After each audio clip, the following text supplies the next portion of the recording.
consensus, we also expect the MPC to keep rates on hold, maintain an accommodative stance. What will be very important to watch out for will be the guidance, the tone of the policy statement, which we are expecting to be dovish amid rising COVID cases.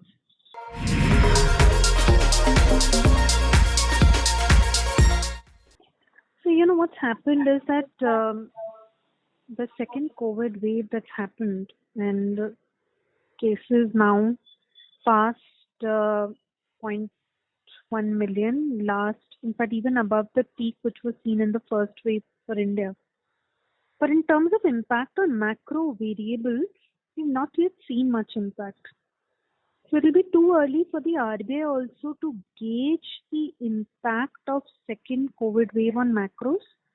In fact, the Ministry of Finance report released today indicates that not much impact has been seen, and growth parameters only showed more strength in the month of March versus February or even earlier.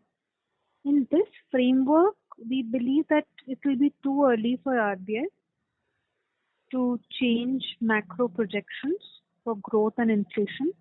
They may choose to keep it unchanged.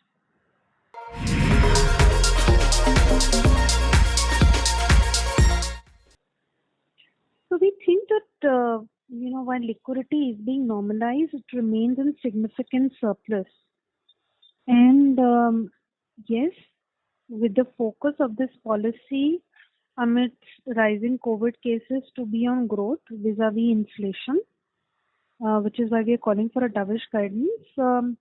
In our view, credible liquidity normalization, which means significant normalization with reverse repo shifting towards, either eventually leading to reverse repo hikes, and also overnight call money rate shifting slowly and steadily towards the repo rate. All that may happen mainly in the second half of FY22, that is post September 2021, versus in the next 3 to 6 months.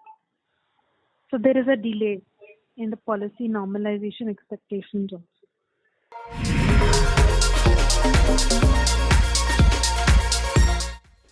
That's possible, which is why we are calling for, they may want to assert that focus stays on growth. They would want to nurture the recent signs of recovery, the nascent signs of recovery. That's one. And second, they would want to watch out for the eventual impact of second COVID wave. So yes, broadly, they may want to assert, they may choose to assert on and in fact reiterate the accommodative policy stance into FY22. That's one. And the guidance also may show more growth bias. That's possible. Markets will closely watch out for the same, and that will be a key driver of bond yields in our view.